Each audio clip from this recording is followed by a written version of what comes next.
उसके हाथों से मोबाइल नीचे गिर जाता है। शिवानी अपने कमरे में हंस हंस कर किसी से दबी जुबान में बातें कर रही थी। उसकी आंखों में अजीब सी चमक दिख रही थी, लेकिन बातों के बीच अचानक ही अपनी माँ को सामने देखकर उसके चेहरे का रंग बदल जाता है और उसके हाथों से फोन जमीन पर गिर जाता है। माँ, आप?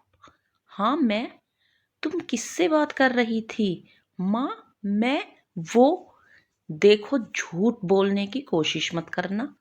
क्या बात है, मुझे सही सही बताओ। किसी लड़के से बातें कर रही थी ना तुम? और ये चूड़ियां भी उसी ने दी है ना तुम्हें? कौन है, किस जाति धर्म का है? तुमने तो हमारी नाक ही कटा दी। तुझे यहाँ रहने का कोई हक नहीं है। जा निकल यहाँ से। तड़ाक की आवाज के साथ ही जोर का थप्पड़ शिवानी के गाल पर पड़ जाता है और वो चीख पड़ती है, नहीं माँ, मेरे साथ ऐसा मत करो, मुझे घर से मत निकालो। क्या हुआ बेटी, यह तू क्या बोल रही है? आंखें खोल देख, तेरी माँ तेरे पास है।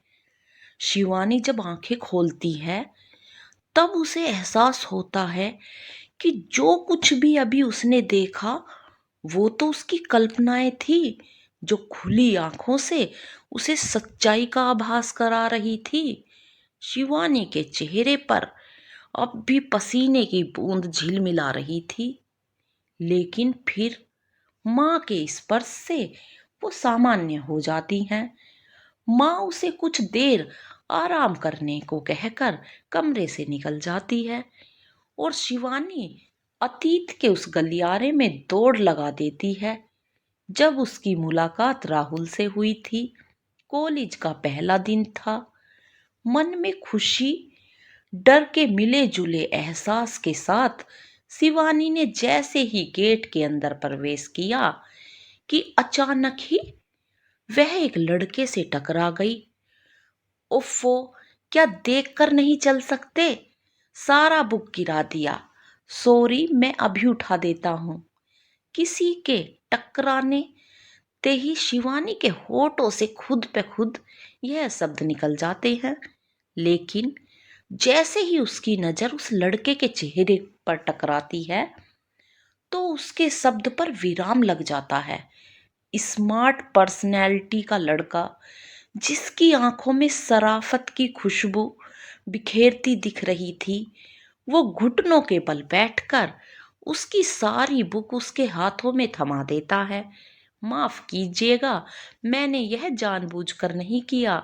वैसे यदि आपको किसी तरह की परेशानी हुई है तो मैं उसके लिए माफी मांगता हूँ। सॉरी।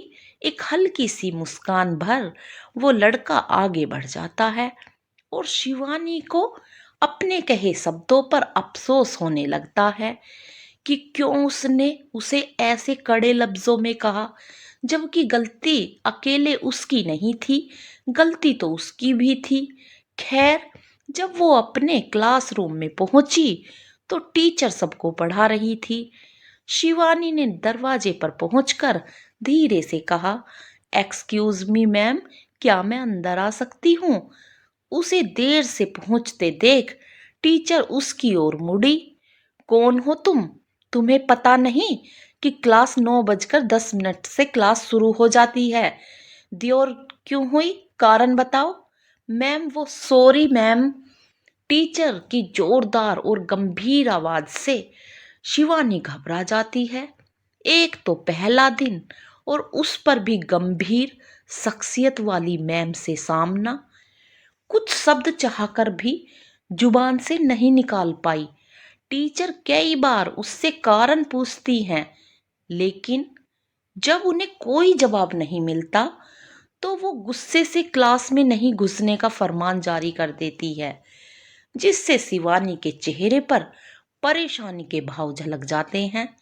लेकिन उसी वक्त एक आवाज वातावरण में गूंज उठती है, एक्सक्यूज मी मैम, प्लीज इन्हें क्लास में आने की परमिशन दे दीजिए।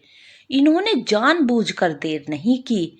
शिवानी के साथ साथ क्लास के सारे स्टूडेंट का ध्यान उसी ओर चला जाता है।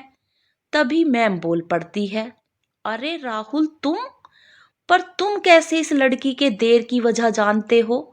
मैम मैं इसीलिए जानता हूँ कि मेरी और इनकी टक्कर हो गई थी, जिस वजह से इनकी बुक्स वगैरह बिखर गए थे। उसे ही समेटने में इन्हें देर हो गई। मैम इनका पहला दिन है, प्लीज पहले दिन तो सजा मत दीजिएगा। अच्छा ठीक है, तुम मेरे बेस्ट स्टूडेंट में आते हो, इसीलिए ठीक है। अब तुम जाओ अपनी क्लास में। वृंदा मैम क्लास की ओर ही बढ़ रही है। जी मैम। एक सरसरी नजर शिवानी पर टकराकर राहुल वहां से चला जाता है और मैम राहुल से हटाकर शिवानी के चेहरे पर अपनी नजरें टिका देती है।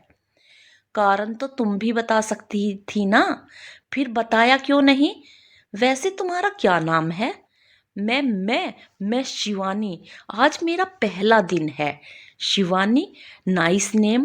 पर तुम्हारा पहला दिन क्यों? क्लासेस शुरू हुए तो एक हफ्ता गुजर गया है, इतने दिन कहाँ थी? क्लास क्यों नहीं कर रही थी? मैम मैं किसी जरूरी काम से शहर से बाहर थी, कल ही लौट कर आई हूँ। शिवानी अभी मैम को यह सब बता ही रही थी कि एक स्टाफ का इंसान आके रूम में दाखिल होता है। मैम आपको प्रिंसिपल मैम बुला रही हैं। अच्छा तुम चलो मैं आती हूँ। स्टाफ को समझकर मैम शिवानी की ओर मुताबिक हो जाती है। अच्छा चलो शिवानी, अपनी सीट लो, मैं प्रिंसिपल मैम से मिलकर आती हूँ।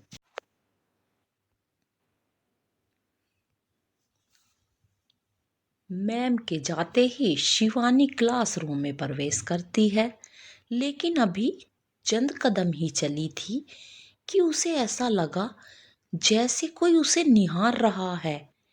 उस एहसास के नक्शे कदम पर जब उसने नजरें उठाई तो राहुल उसे खिड़की के बाहर से झांकता दिखा। शिवानी के लिए इस तरह किसी लड़के द्वारा खुद को देखना नया नहीं था, लेकिन फिर भी पता नहीं उस नजरों में उसे क्या दिखा कि वो थोड़ी असहज सी हो गई। दिल की धड़कनें तेज हो गई और कदम जहां थी वहीं थम सी गई। शायद वो कुछ पल ऐसे ही खड़ी रहती, लेकिन तभी उसकी एक क्लासमेट ने उसे टोक दिया, अरे क्या हुआ, रुक क्यों गई? जाओ जल्दी जाकर बैठ जाओ, नहीं तो मैम देख लेंगी फिर डांटेंगी। शिवानी ने उसकी बात सुनकर होले से मुस्कुराकर फिर उसकी ओर बढ़ गई, लेकिन एक नजर खिड़की पर चली ही गई। लेकिन अब वहां से राहुल चला गया था। थोड़ी देर में ही मैम आ गई और फिर लेक्चर शुरू हुआ। लेकिन शिवानी का मन पढ़ाई पर कम, राहुल पर अधिक था। उससे टकराने से लेकर उसकी मदद करने की बातों में बिल्कुल उलझी हुई थी। मन खुद से ही तरह तरह की बातें कर रहा था। आज यदि राहुल मेरी मदद नहीं करते तो शायद मैं क्लासरूम में बैठ भी नहीं पाती। मैंने उससे रूखेपन से बात की, लेकिन उसने मेरी मदद की। मुझे उसे थैंक्स बोलना चाहिए था। क्लास खत्म होने के बाद शिवानी की नजरें राहुल को ही तलाश रही थी, लेकिन आसपास कहीं नजर नहीं आ रहा था।